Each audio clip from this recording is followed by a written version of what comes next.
Or clogged drains? Call Hearts today and get your main drain clear for only 90.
Oh, no, you're good.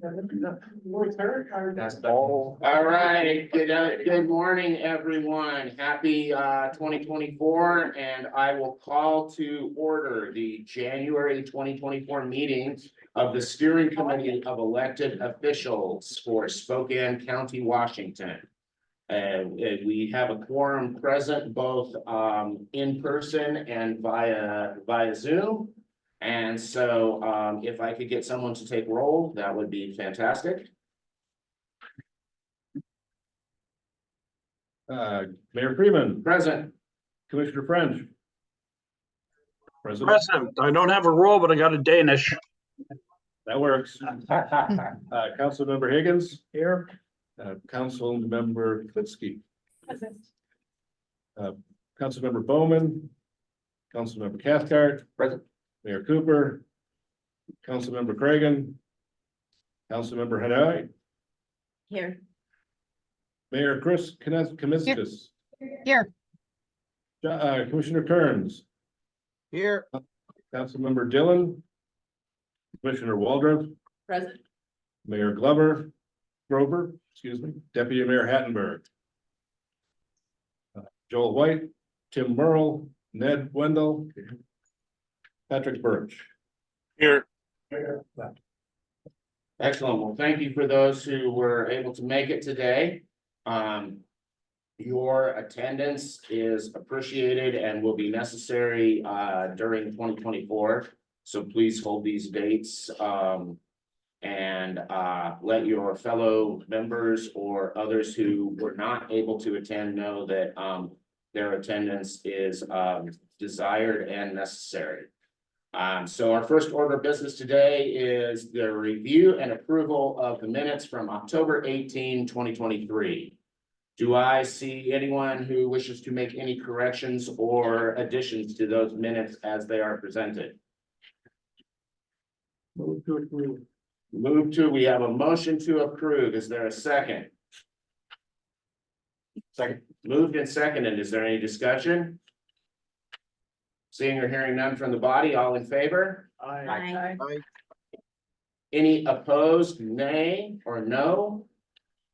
Hearing none opposed, the minutes are approved unanimously.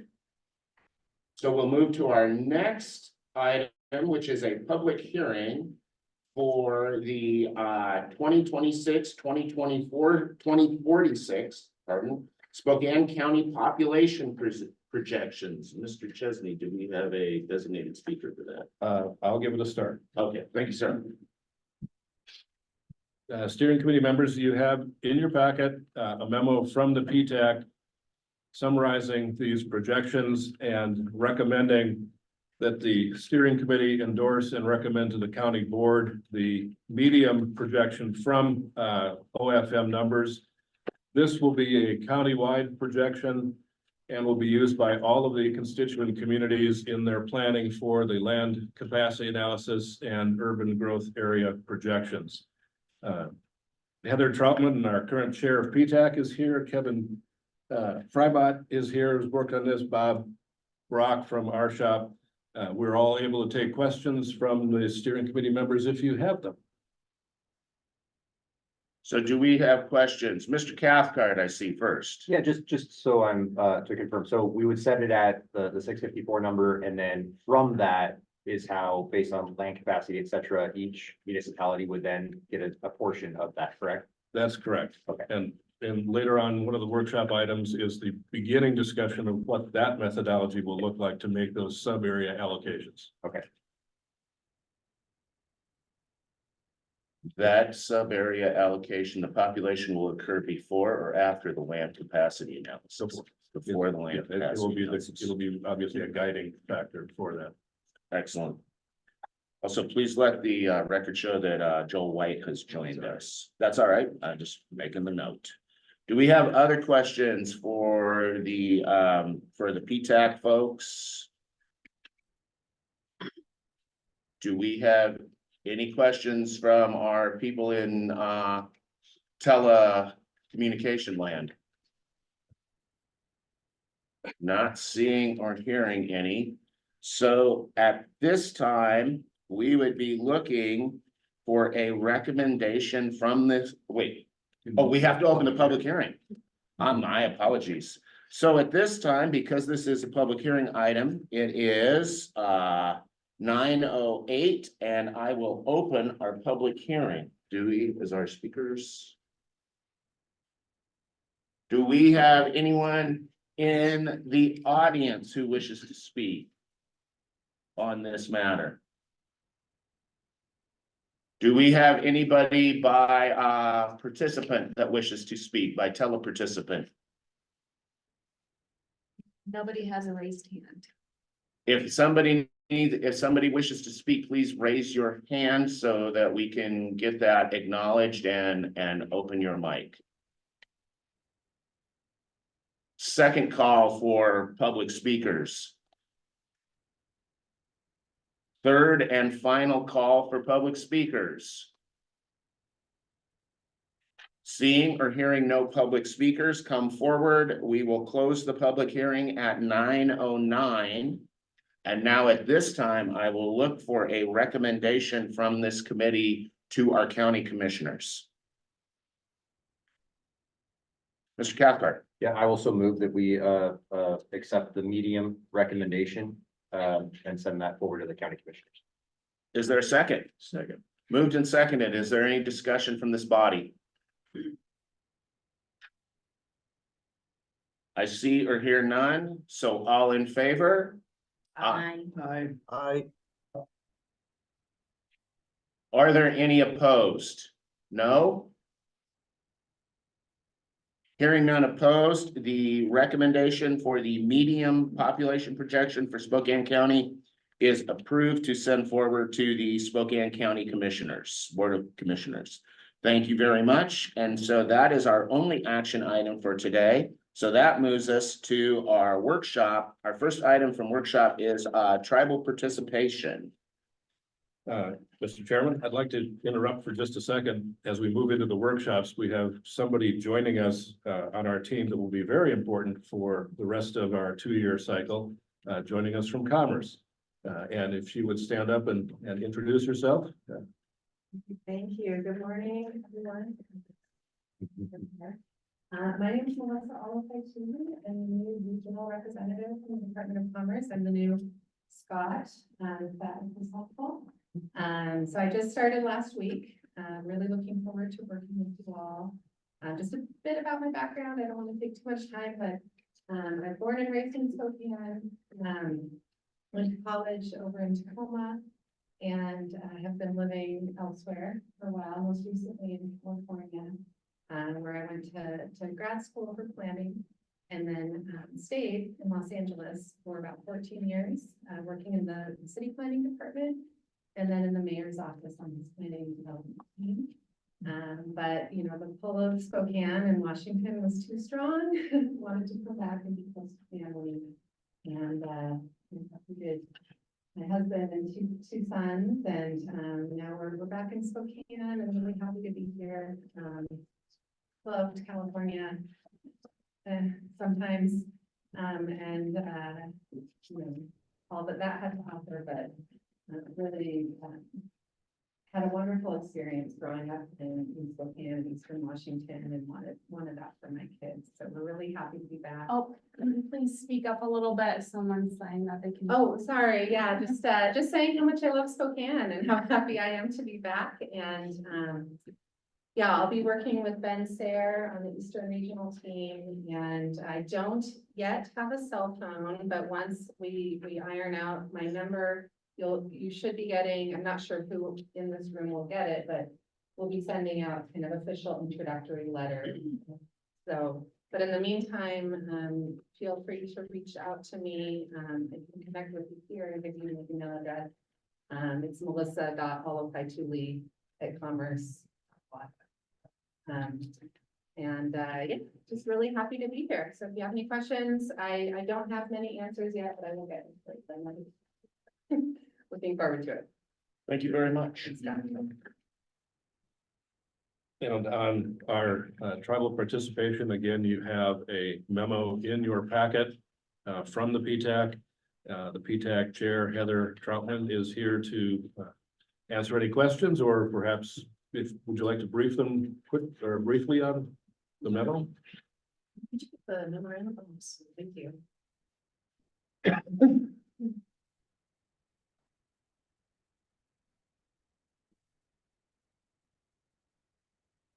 Hello, I'm Heather Troutman. I'm the current chair of PTAC. Looking at a variety of issues with regards to the update for 2026. And one of these was last discussed by the steering committee of elected officials with regards to the requirement and the legislative requirement under growth management with regards to tribal participation. During the last meeting of the steering committee of elected officials, there were a couple of questions that were raised, which included having to do with voting membership of tribal entities. Should those positions be shared, as well as potentially being an execution of capacity. So a little bit of background, within our community, we are currently working with two tribal entities, the Spokane tribal Indians and the Kalispell tribal Indians. In our Way Heights, we work with them essentially on a daily basis, and we do have an input here from the Kalispell tribal Indians as well today. The PTAC actually thought that it might be best to take a step back and ensure that both tribal entities were aware of the legislative changes and the work of Spokane County Steering Committee of elected officials around growth management. And so Scott Kupta from the Department of Commerce, as well as Bridget Ray, who is now with the governor's office as liaison for tribal relations under growth management, met with some representatives of the Kalispell tribe of Indians and the Spokane tribe of Indians to essentially go over growth management and more contextually what is occurring here in Spokane County, the work we've been doing with Spokane County over the last year and a half, and talk about what this new legislation may offer to the tribe so that they had some opportunity to learn and discuss amongst themselves what that might be as we move forward potentially together in that conversation. So this memorandum just summarizes that conversation which we had, as well as PTAC members. You know, PTAC has made a couple of recommendations to the steering committee, which we're bringing forward today. And that is that fundamentally both tribes are independent, they're sovereign nations. They are recognized by the state of Washington and by the federal government. And that we are recommending that the steering committee should consult with the leadership of both tribes to see what their preference is first for potential participation of the steering committee of elected officials. As a sovereign nation, they make decisions themselves about how they want to interact with local government. The Growth Management Act provides an opportunity for us to work together on a voluntary basis by both of those tribes moving forward to the periodic update. And so again, the first recommendation is to consult with those tribes on what their preferred participation moving forward would be. Our second is that should those tribes elect to participate with the steering committee of elected officials and participate in growth management in our 2026 update moving forward, that each tribe should be identified as a voting member there. Again, both independent sovereign nations, they contextually have a lot of interaction with us, and especially with Fairway Heights and Spokane County. They have trust lands within our corporate limits, and they're interacting with us on a number of issues from economic development to cultural issues and environmental issues. And so our recommendation would be for them to be voting members should they elect to do so moving forward on part of the steering committee of elected officials. And as a result of that, there may be a likelihood of updating the interlocal agreement to address their participation, voting, essentially. And we just put a little bit of an idea there that since this document hasn't been cracked open in maybe 20 years, that there may be some additional items to consider in updating in that interlocal agreement. And so we were asking as the PTAC if there was a preference of the steering committee of elected officials, if you wanted to create a subcommittee of your own to take a look at the interlocal agreement, see if there are any other cleanup issues at that time, or if you'd like for PTAC to also look at that. So that's our recommendation in summary. I'm available for any questions. Yes, Mr. Cooper. Yeah, I'm just wondering, is there flexibility for other changes to the board structure? And by that, I'm just thinking it'd be great in my mind to have one more representative of small cities in addition. So I'm just not sure if the law allows for that. That steering committee policy document is certainly the guiding document for over local government for nations. And then the interlocal agreement is a creature of ourselves. It's a creature of the county board. So it can be structured any way the group finds to its advantage with the county board's ultimate approval on that. So sure. I mean, I think it would be, I would love to have both tribal representatives here. Either as one a voting, one an ex officio, or both voting. And in that, I would love to see one more small cities rep to also join in with that as well. I think we have a small city reps. An additional is what I'm. So when you talk small, because sometimes small cities includes even like Liberty Lake. So, and when I think of small, I think about the 5 small towns in the lower part of the county.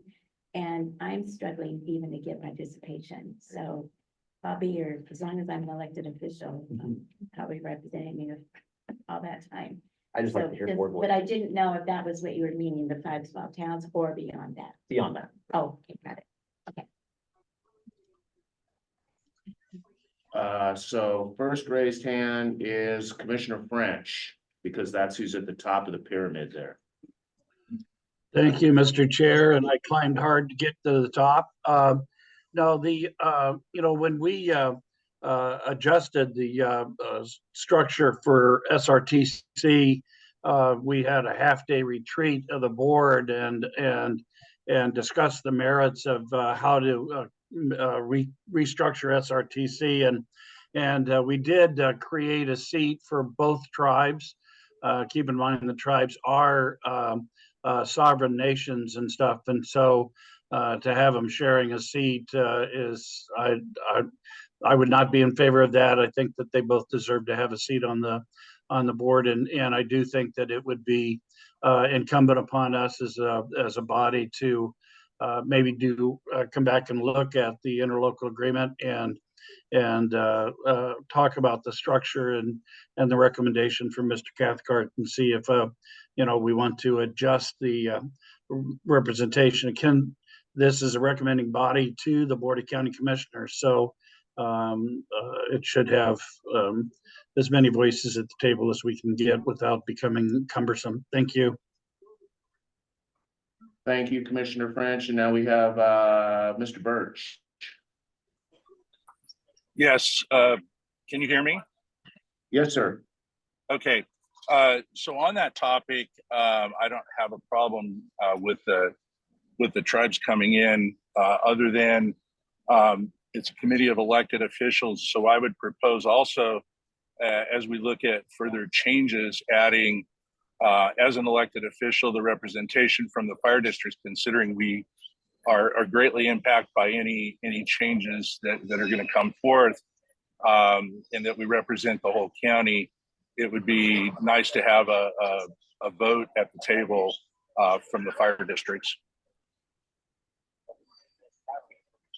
Thank you for your comment, and I think that would be something that we could consider as we go forward if we're going to reopen up the bylaws. Ms. Klitzky. I support this, and I think we would be lucky and honored to have tribal participation. I'm curious how it works and how it works with the small cities. Do they participate on the PTAC and take a population allocation as well? Yes. And right now, I would say our small, what county considers the small cities, which would be Airway Heights, Liberty Lake, Medical Lake, Deer Park, Cheney, Millwood, Rockford, Spangle, Waverly, Latah, and Fairfield. Thank you. Have to rip them all off. Fairfield, the small fives, I want 2.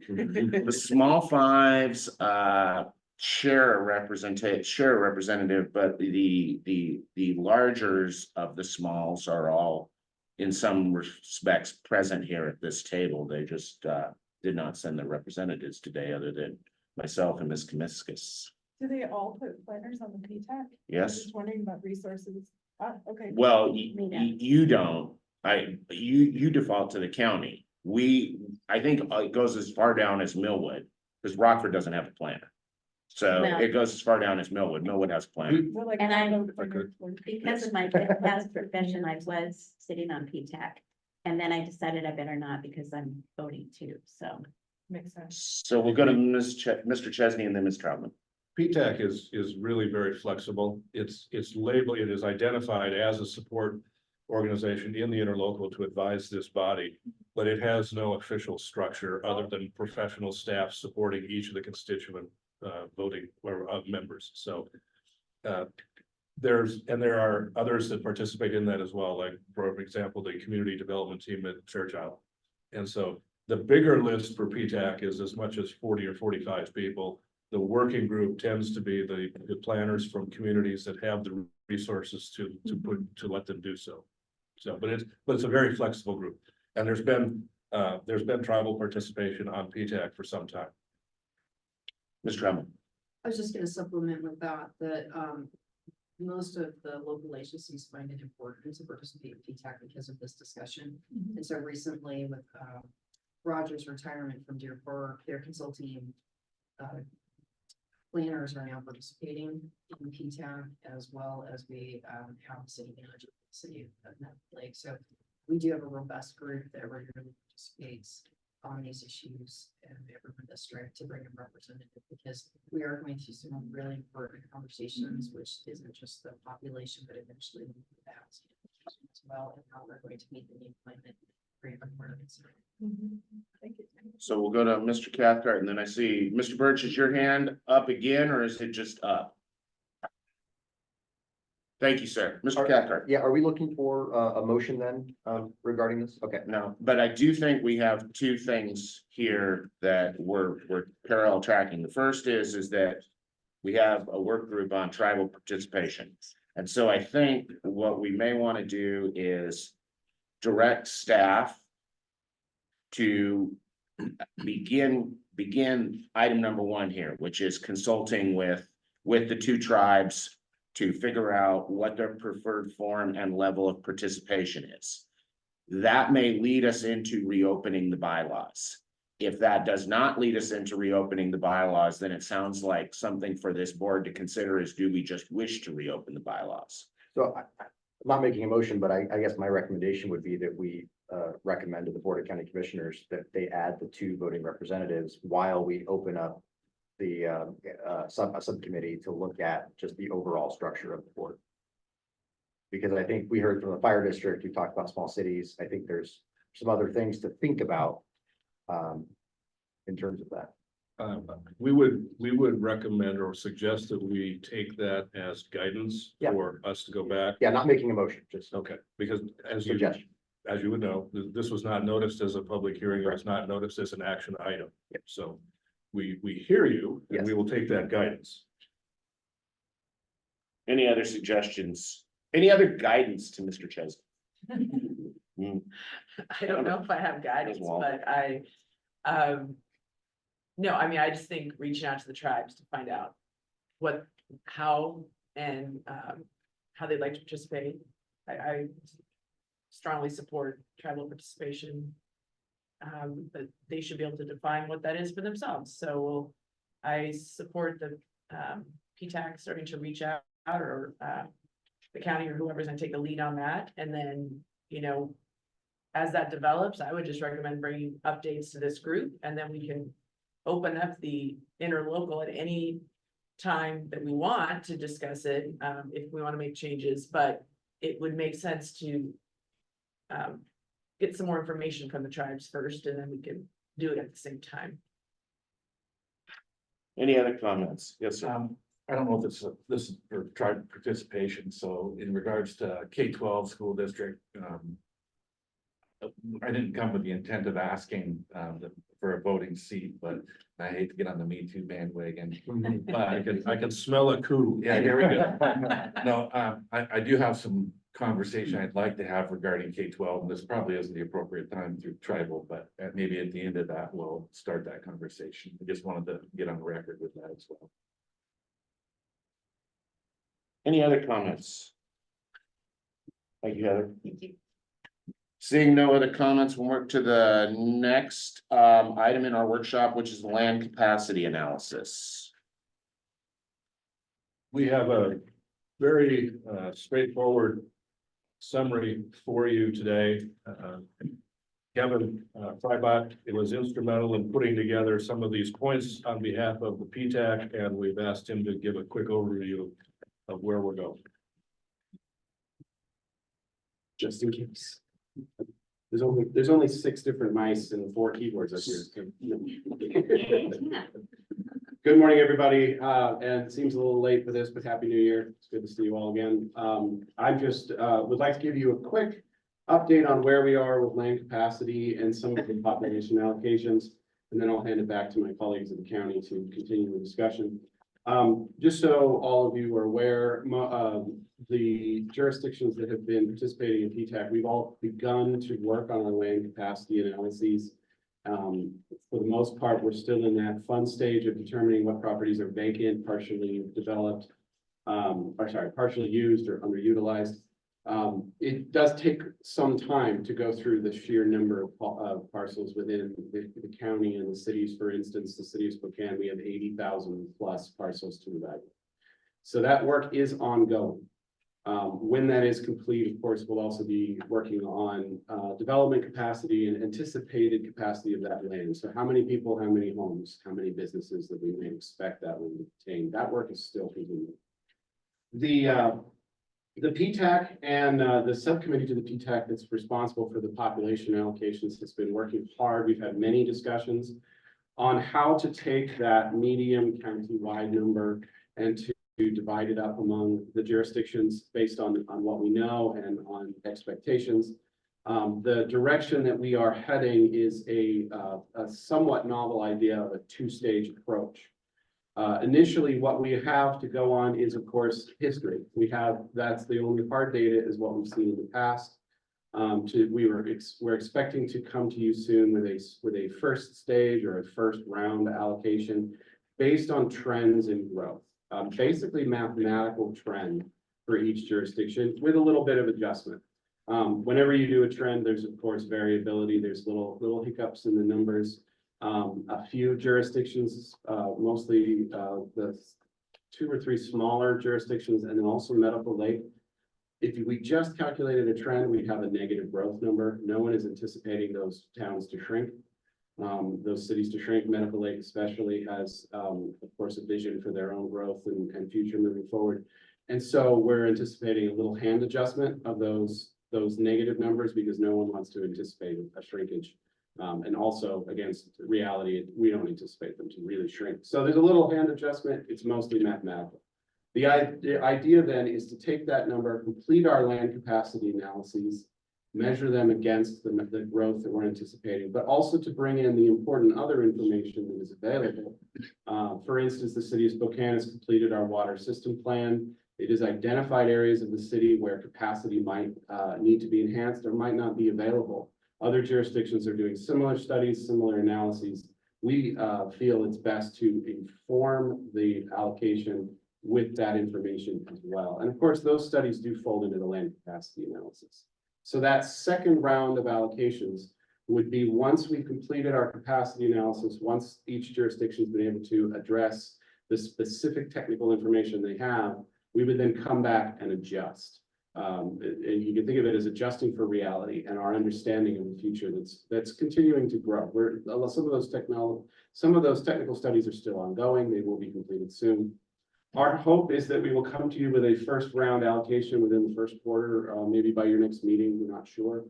There were some questions at PTAC that we've since resolved, and that will be for every city and county as a whole, or the rural county and the unincorporated UGA county parcels. So we'll get a number for each small city. One of you asked about that, the population allocation. It'll be for every city. And then we'll go away and we will finish our technical analyses. We'll come back with round 2, probably in summer, maybe later. Again, there's so much to go through to complete these. So please know that what we come to you next will be a projection, but it will also eventually adjust. Yes. Yeah, we've discussed it before, but I'm just wondering if we could talk about it again.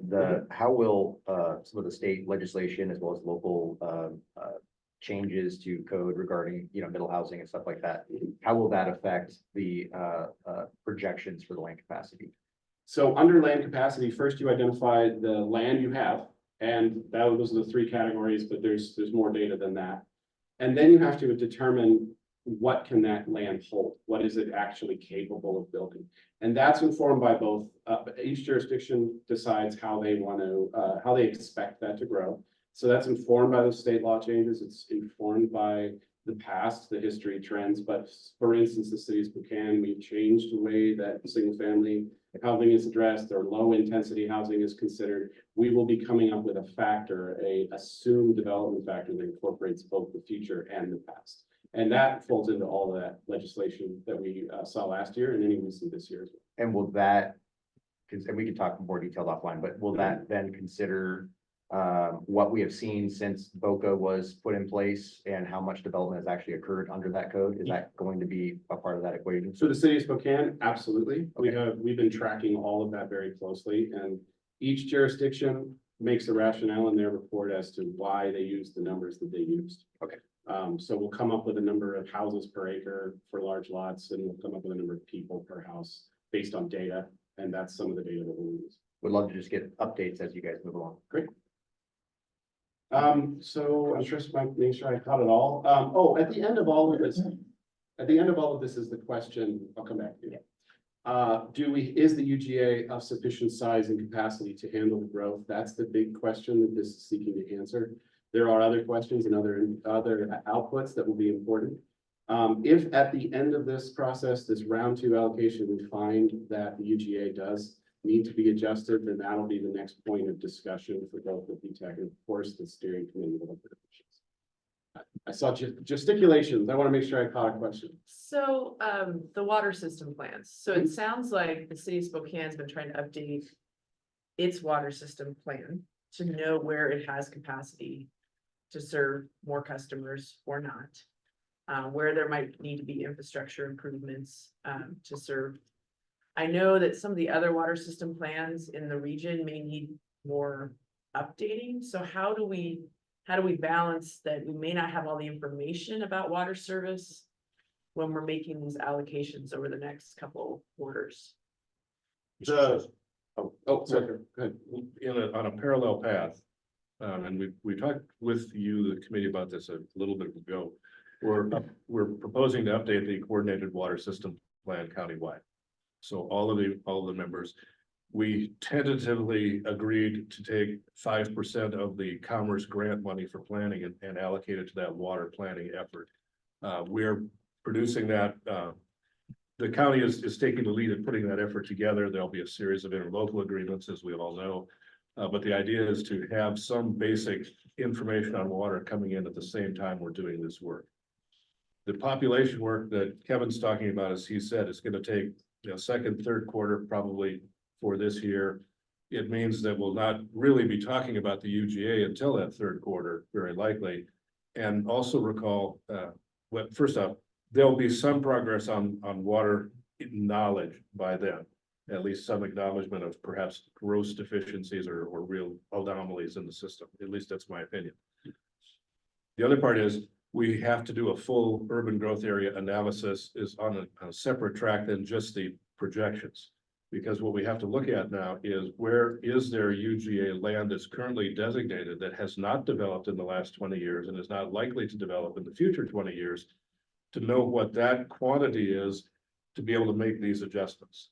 So for example, in Heather's world, there's a huge urban growth area marked on the northwest side of Airway Heights. 180 acres or so of that is the county's ORV park. That's not going to develop likely in the next 20 years as residential. That needs to be reallocated somewhere. And so all of those places are in play. This will be a full-blown UGA analysis that this group will oversee. Ms. Klinsky. So if an example is in the UGA but not likely to grow, should we not just remove it? Yes. Okay, Yes. so you mean kind of a swap? Well, yes, we have to right size our UGA for GMA rules. And right now we're living with the legacy of UGAs that were just estimated in 1990s when the GMA was created. We have to look at all of those at the likelihood of develop of the next 20 years or beyond, but. And if there's no likelihood of that happening, they need to be removed from the current UGA designation. The swamp part could come. Well, you know, the back of the napkin, when the county looked at the UGA, the unincorporated area UGAs for single family residents at the current densities up to 8 units an acre. There's about 2,000 acres of land left in the UGA as a whole. That, you know, you could estimate that might hold as many as 5,000 residents. The OFM projection is over 100,000. It's going to grow in this period. So at least intuitively, the UGA we have is probably not sufficient, no matter how much infill growth really happens.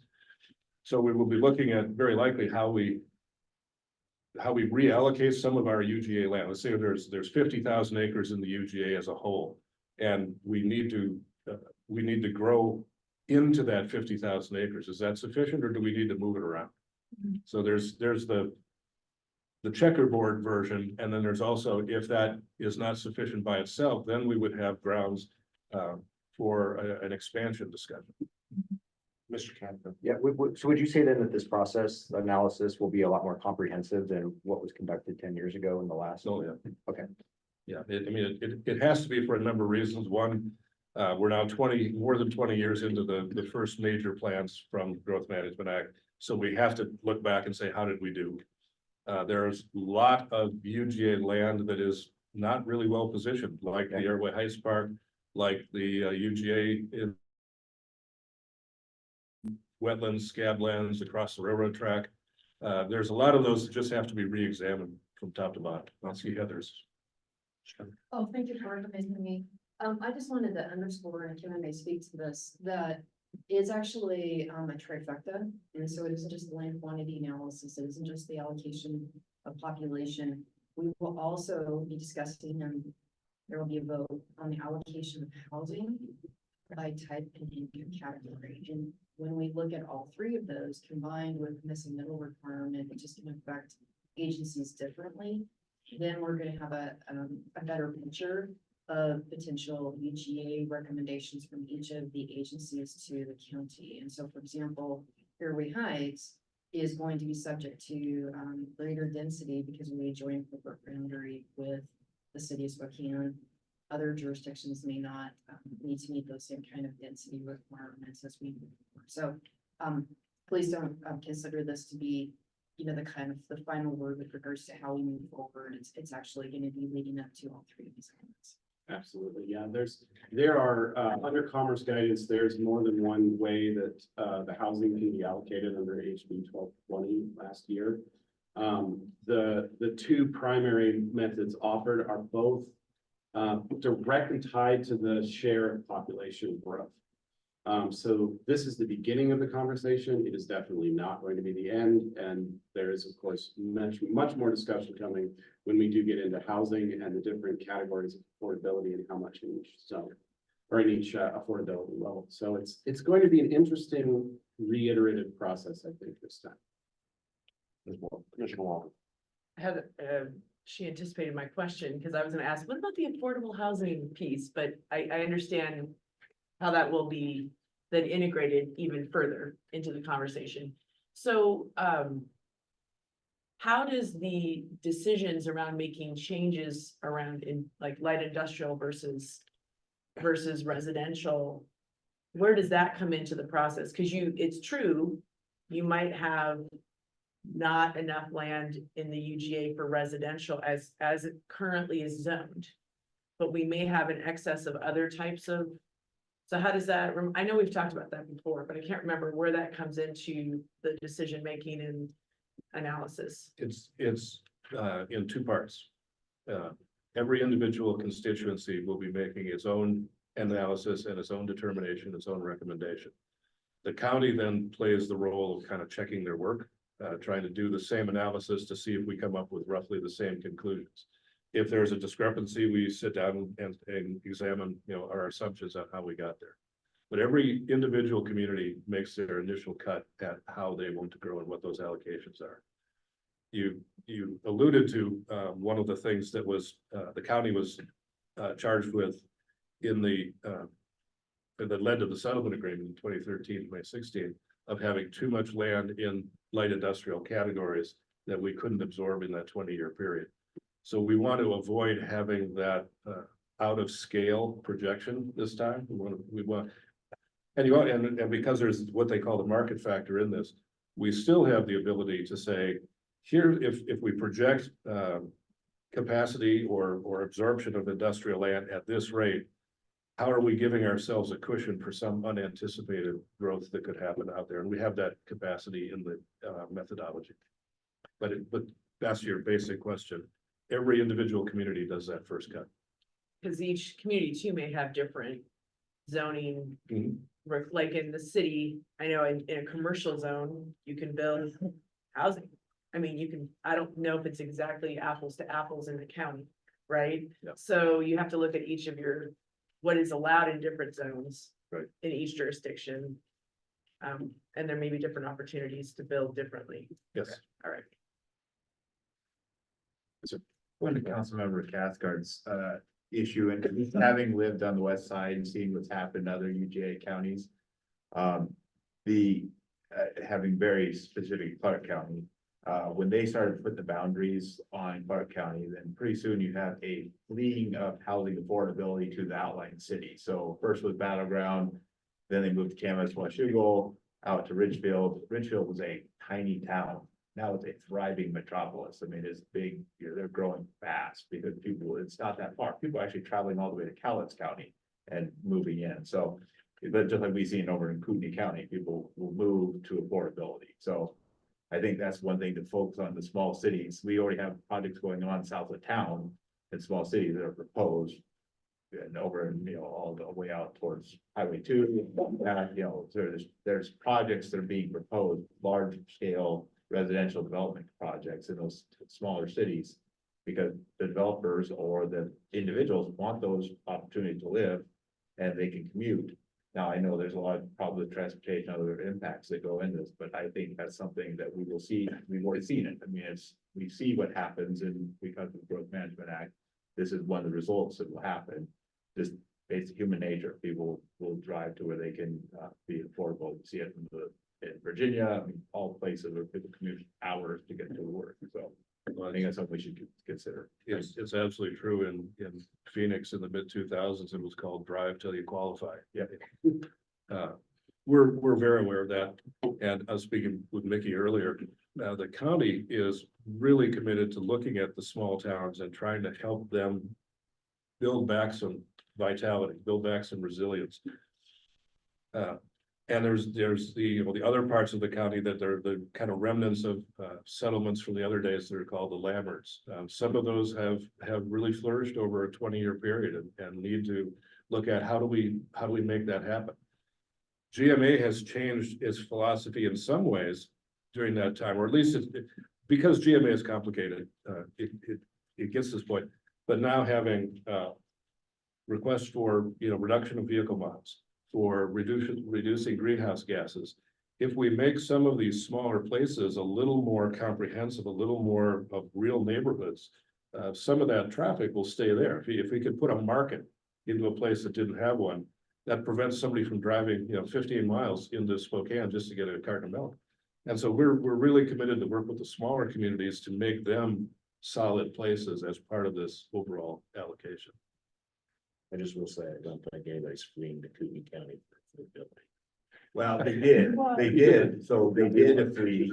That's why they raised the prices over there. That's why they left. So I would argue that they did move there because of affordability. Well, I think Not today. I think the fleeing came from California now. Actually, I would say that's not true either. Based on the results, Dr. Miller, there's a lot of people who, they still work in Spokane. Other questions, other comments? Just a kind of a quick point. We've clearly kind of wrapped these two items together. So there's no additional presentation. Kevin did start talking about that allocation. Councilmember Cathcart asked about it. So essentially we're open to any questions on either of those. Oh, Commissioner French. Yeah, to be able to support Mr. White's comments with regard to commuter traffic across the state line, I did ask WashDOT to do traffic counts at the state line during COVID. And even during COVID, when we were trying to encourage people to work from home, traffic counts increased by 25%. So that commuter workforce is very much happening. And while we want to try and reduce greenhouse gases, land use policy that encourages commuters is counterproductive to what we want to accomplish. So just thought I'd provide that additional information for you. Any other comments? Any other questions? Yes, sir. I wanted to talk briefly about K-12. I'm sitting here for, but I met last week with all of our Spokane County superintendents out of the public school districts. All of them expressed wanting to be more in the forefront in regards to this planning, as we talked about population allocation, very important to people in Cheney, Airway Heights, Meade, and out in the Valley school districts in regards to not being viewed as obstructionists in regards to future development in their districts. Kind of the way it's set up now, we talked briefly, I don't know, a couple of months ago in regards to school districts doing their own planning and then using concurrency to basically steer that development. At that point, we feel like we're obstructionists. We're back to the spot that, yeah, now we are being obstructionists. We're being the bad guy in our development community. And we're on our heels trying to find a piece of real estate, trying to find an area based on our planning. The desire is to do that pre-SEPA. Our SEPA comments are obstructionist. That's the way we get viewed. And I think we want to go towards more of a partnership and that feeling of partnership. I don't know whether that's a voting member on this board or whether, like tribes, a subcommittee in regards to the planning. All the districts are very, very open to doing heavy lifting on their behalf. Our planning models are really not that complicated. We talked about, 1,000 people is a police officer. Same thing, we have, allocations for water, sewer. We're a public service like all of those. We don't have the opportunity to say, no, we're not going to take those kids, we build those houses. We're kind of forced back into the situation of finding a large enough tract of real estate to be able to build our structures, and also trying to figure out how we fund that. Unfortunately, most of our money comes from bond measures, which I've said this before, are all super majority. In the past, even a simple majority levy is really becoming difficult in this environment. So we're not exactly sure how that looks, but we are talking about being able to be free in that. We talked about low income, medium income, just different unit mixes. We have different planning for each one of those as well. I know up in Meade, I've done 3 or 4 different demographic packages. I've got yield factors. I know what we're going to get. And I've also put that to the test in regards to projects that have been built within our district boundaries to see if that was an actuality or if it was not accurate information from it.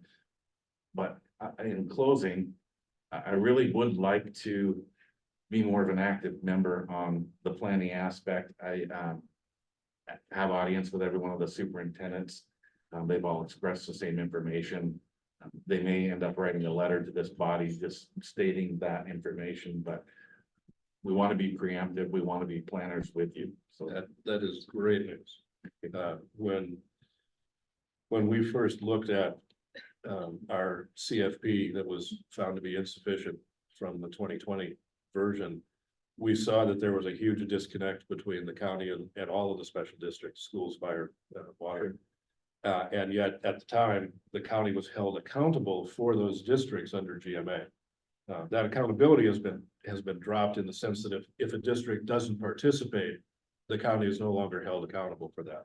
But that said, during that time of working on that CFP, we rebuilt relationships with your school and Cheney and others to the point where, yeah, that's a very valuable part of our planning world. And so regardless of how formal it needs to be, you're welcome to be a part of that, and we will make you a part of that, even to the point of participating in PTAC processes as we move along. So that's great news.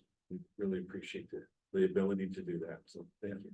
Ms. Blitzky. If the idea is to form a subcommittee interested in serving on that, the question I have for you is how much of a population growth or what kind of allocations are you allowed to plan under? Is my understanding that you're kind of forced to plan with the population you have and not really allowed to fund planning for future growth? Is that true?